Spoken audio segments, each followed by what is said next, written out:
Thank you so much for watching. Joining us now, the wonderful James Ashby, putting the finishing touches to that, massive movie which is coming out in and around Australia Day. Where do people book? How do they find the tickets for the most progressive movie ever? superprogressivemovie.com, Paul, and they can either buy the stream or, if you're lucky enough, you can come to one of our very limited number of seats at the cinemas, but a superprogressivemovie.com. Yeah, good. I want to get the plug in because we'll be talking about a lot in the next couple of weeks, something to laugh at in the next little while. And, Darren Barnett, who's slightly shocked me here upon his return for 2026, he's from Watson Advisory, because you just told me you know a doctor who's got great handwriting. I do indeed.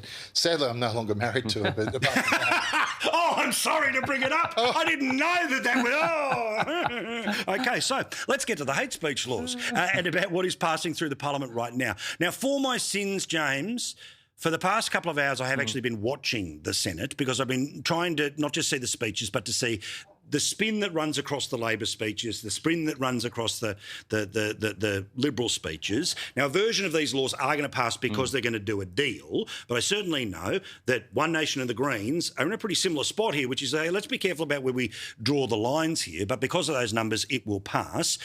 But I certainly know that your Senator from New South Wales, among others, has noticed some real devil in the detail here. This will become law. What's the stuff that, once you shake it, stinks a bit? Well, this is some of the worst half-baked legislation that we have seen ever in the history of our Senate or in our Parliament in general. And I'll be honest with you, Paul, you know, if any of these politicians got a poorly cooked steak, they would be quick to send it back, right? Correct. Because it wouldn't be good enough. But when it comes to legislation, half-baked, poorly baked legislation, they just pass through. Yeah. They guillotine. And the fact is, this ledge came to us, was only released publicly at 10 o'clock today. We hadn't seen it. And here we are debating it from 6:30 onwards.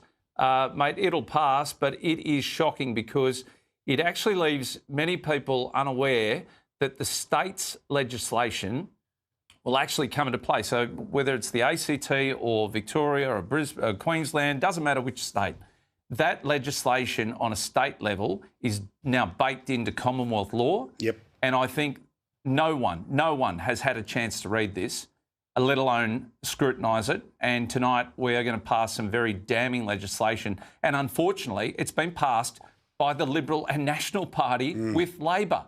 They have done their dash with so many Conservatives across this country as a result of their decision tonight. It's going to hurt us, and the unintended consequences will not be felt for some time, but let me mark my words, it'll hurt Australians. Yeah, because, I mean, Darren, as I just was making the point before about the New South Wales protest laws, these things, and part of why I have maximum caution about them is not because I'm looking for, to create as many rocks as possible for people to hide under to say nasty and evil things. It's the rule-in, rule-out game. Correct. 100%. And we're in a scenario where if somebody on Australia Day wanted to have a march wearing keffiyehs, bang, no. But if it's the Invasion Day protest, that's okay. Well, hang on. Isn't one law clear about what's acceptable, and it's whether you do it or not, why you do it or not?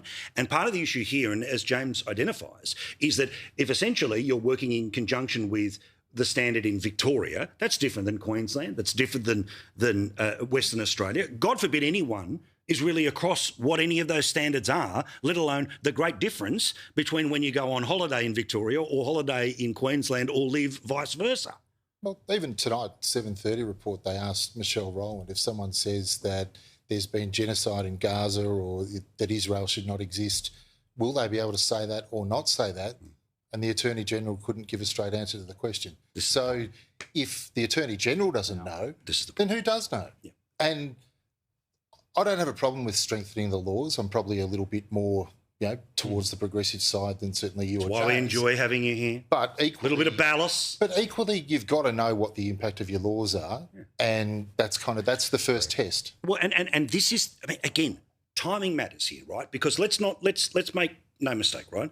Susan Lee wanted political advantage in saying it's all Albo's fault. Bring the Parliament back. right? The Prime Minister now is trying to play for political advantage of trying to say, well, we have brought it back, but you didn't do what I wanted you to do. The reality about something like this is because it is complicated, because you have these crossroads, because of the rule in, rule out game, Australians need to know who has that power. And guess what? According to some Labor MPs on the telly today, and remember, Labor MPs aren't allowed just to openly talk. They, of course, had full approval from head office to say they're probably going to go further in the future. I think there is a balance to be had around ensuring that, people can't just openly vilify others based on their attributes. And then there's a balance with free speech. So this is a debate that we have to have, and I think we sort of started to have it here. I'm a little disappointed that we have had to abandon racial vilification. I do think that it's a major loophole towards terrorism. Language radicalises. Language is a precursor to hate.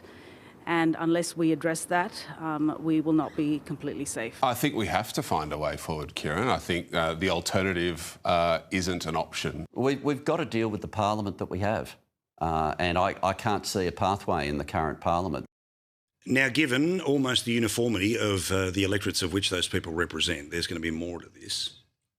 Well, I think Labor's got an unusual position that at the moment they can go left or go right. Correct. They can cut a deal with the Greens, which they do on gun laws, and then cut a deal with the coalition on the other part of the bill. On the racial vilification part, they haven't touched it. It's in the too hard basket. I think a good thing is that they have allowed a lot of the rule changes to be disallowable, subject to judicial review, and one of the parliamentary committees has some oversight. But they're going to have to see how it goes. Down the track, Darren. This is way down the track. See, and James, that's... And the challenge is also... So that review will happen several years down the track. We're yet to see what the final result of that will be. It'll either be 2 years or 5 years. I think Labor's trying to stretch that out. The challenge that I see here is it's retrospective. Yes. So anything that I've posted, you've posted, yes. Pauline's posted, yes. I may very well have to take my social media page down tonight. Because I just don't know the extent of how far these laws are going to go. And the fact that I said something in Queensland may breach state laws in Victoria, therefore I'm on the hook, and therefore I could face 5 years imprisonment. I don't know how far this is going to go. And this is the fear that all of us have, and I cannot believe the Liberal Party agreed to this. One coalition member said to me today, we've got to pass this because it's our only chance when we get back into government to be able to get rid of hate preachers. Well, they'll never get back into government at this rate. We've got more chance of being government as one nation than what the coalition do at this point because they continue to just be a slightly lesser Labor Party. Correct. I agree with that. That's 100% correct. Well, of course, the surge over summer, it's no mystery to anyone who's been paying attention, and certainly the groups of people that have been surging towards One Nation, particularly as we identified towards the end of last year, Gen X blokes, but it's a whole lot more.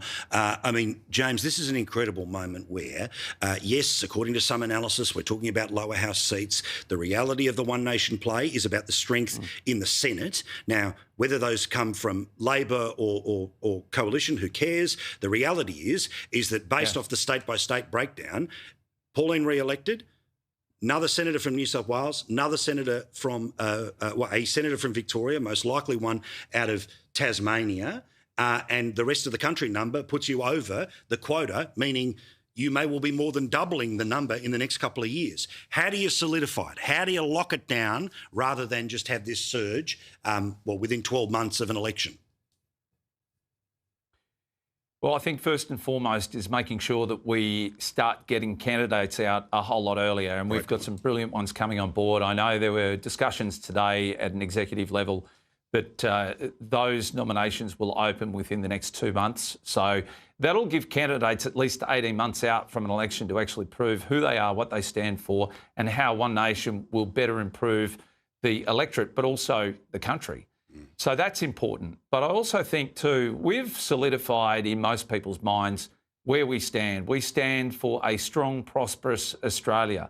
We want to make sure that we represent the people, not those massive big corporate donors that Labor seem to take and the coalition take. And they've lost touch with grassroots Australians. They don't understand the struggles that people are going through. They don't understand that the high immigration rate is what's impacting on house prices, cost of living, everything else. Well, it's not just that, they're contemptuous of and that's them. why so many people are turning to us. Yeah, and but we're honest with people. We're not going to give you these mealy-mouthed excuses or, Yeah, they look down their nose at whatever they want to call a One Nation voter or a One Nation supporter at their peril, Sorry to wrap you up. I've got Nigel Farage in a second. Darren, final thought. Oh, no, look, a lot of my mates from Melbourne growing up are drifting towards One Nation. And if you look at the correlation between 1996 and now, John Howard did a good thing with the gun laws, but Queensland swung very heavily towards One Nation in the following state election. They had a bunch of lower house seats. I reckon there's a massive opportunity for One Nation, which James is obviously very aware of. All right. Thank you very much. Don't forget the Progressive movie. That, of course, we'll be plugging in the next little while. Thank you, James. Thank you, Darren.